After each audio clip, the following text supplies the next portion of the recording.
Now it's time to set up Unity Collaborate. It's completely cloud hosted and extremely simple to use. Head on over to unity3d.com and sign into your Unity ID. If you're already signed in, select Organizations. We're going to create an organization. You can think of an organization as your game studio name. Click on Add New and create an organization. I'll name mine John's Awesome Game Company. Now that we have our organization created, we need to create a project under this organization. On the left-hand side, select Projects. On the right, there's a button for Create New Project. Select that. Name your project Galaxy Shooter and assign it to your organization. When you hit Create, you'll be brought to a landing page. This is known as Unity Teams. It's a collection of services that Unity provides to help with your development needs. For example, they have cloud building services, which enable you to efficiently share and test your game during the quality assurance stages. And if you'd like analytics or Unity ads implemented in your games, this is the place to do it.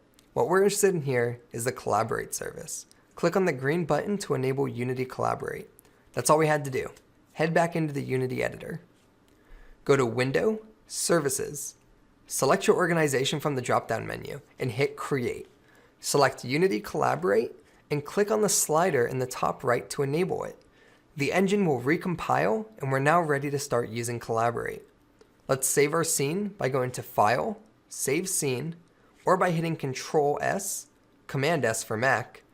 Name the scene Game. Let's make our first initial commit. Open the Collab toolbar. Here we can write a description for our commit and publish it to the cloud.